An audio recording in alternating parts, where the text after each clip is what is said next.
하였던 것입니다. 당시 일본이 발칵 뒤집혔죠. 자, 이 이야기가 길어져 오늘 말씀드리지 않지만 의장의 아들 중에 좀 품행이 방정하지 못한 사람이 하나 있습니다. 부여풍이라고 합니다.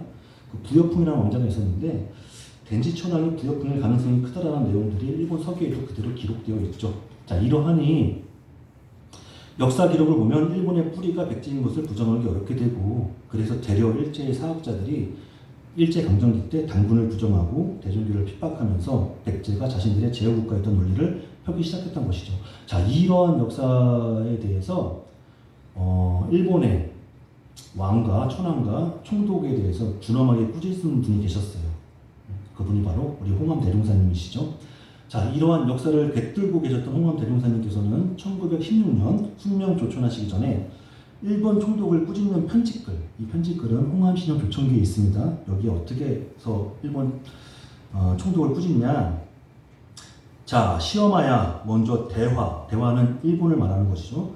먼저 대화의 옛 사기를 상고하건대 그 민족의 근본과 신교의 본원이 다 어디로 붙어이며 신사의 삼보 한계와 국내성의 51신이 다 어디에서 왔으며 의관문물과 전장법도와 공문을 세운 위인들이 모두 어느 곳으로부터 왔는가 라고 따져 물은 것이죠.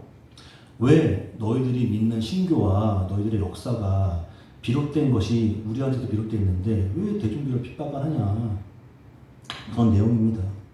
그렇게 또 일본을 오늘날로 보면 저쪽 태평양, 남태평양 쪽으로도 쭉 뻗어 있죠. 그 여러 섬들이 걸쳐져 있는데 그것이 오늘날의 일본이 아니라 고대로부터 그렇게 쭉 이어져 내려오던 우리의 영토였을 것이라는 것을 충분히 짐작해 볼 수 있습니다. 그러니 우리나라가 옛날부터 조선 선박 문화가 굉장히 발달되어 있습니다.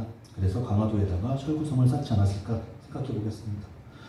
그러니 우리 한백엄의 가르침, 교문이 닫히고 또 우리가 우리의 힘을 많이 잃어버렸을 때, 외세의 침략을 받을 때 항상 강화도를 통해서 침략을 막았었죠. 그것은 다시 말하면 우리가 이 교통을 받은 그 교문을 이어받았을 때, 한백엄의 빚을 이어받았을 때는 우리가 국력이 왕성해서 그것이 교통의 요충지가 되고 중심지가 되어서 여러 외세가 들어와서 거기서 같이 교류하는 그런 관문이 되겠지만, 우리가 힘을 잃어버리고 한배의 빚을 잃어버리면 그 대문을 통해서 외세가 쉽게 말해서 도둑놈들이 많이 들어오게 되는 그런 문이 되는 것입니다.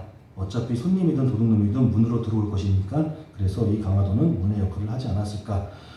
지금도 강화도가 있는 인천은 우리의 관문의 역할을 합니다. 인천국제공항이 있고 그래서 문의 역할을 하기 때문에 어쩌면 철구성을 쌓으신 이유가 또 철구성, 선난성, 또 정족성성 이렇게 얘기를 하죠. 정족이라고 하면 소태밭이라는 것입니다. 소태발을, 이렇게 소태발이 무엇인가? 옛날 솥을 보면은 가마솥에 발이 달려있죠. 그 가마솥을 바로 이렇게 세워서 앉혀놓기 위해서 발을 달아놓습니다. 그런 것처럼 이 정족선성을 세우신 이유는 그런 의미가 아닐까 합니다. 자, 이렇게 신덕 가진 서가프와 비석 갑신모님과 교통을 얻은 부르제, 그리고 부씨, 부소씨, 부여군, 이렇게 이러한 종문 영철로 시작되는 것을 중간과 11장을 통해서 말씀을 해주시는 것입니다. 자, 이제 12장부터는 거기에 뒤를 이어서 종문 영철이 쭉 나오게 되는데요. 우리가 이렇게 공부하면서 항상 잊지 말아야 하는 것은, 어차피 이 세상은 우리의 하나님께서 창조하셨으니 하나님의 뜻대로 개만선 무만덕의 길로 나아가야 하고, 그 과정에서 우리가 착하면 복을 주시고 악하면 재앙을 내리시니 선보가 악하의 길을 가게 되어 있다는 것입니다. 한백엄의 교화를 받든 받지 않든 우리는 우리가 행한 대로 악하면 재앙을 받고 착하면 복을 받게 되어 있습니다. 그러나 하나님께서 사람의 몸으로 화하여 한백엄으로 오신 이유는 우리를 이처럼 재앙으로부터 건져 복으로 인도하시기 위함인 것을 우리는 알아야 합니다. 그러니 우리는 항상 한백엄의 가르침을 받들어서 악을 물리치고 착함을 지켜나가야 하죠. 우리의 삶이 재앙의 고통에서 벗어나 행복한 삶으로 나아갈 수 있게 되는 것입니다. 그렇게 하려면 항상 재앙을 물리치고 복을 길을 열어주신 한백엄께 감사하는 마음을 가지고 지극한 정성을 다해 원도해야 합니다. 이것으로서 오늘 중간과 11장에 대한 강도를 마치겠습니다.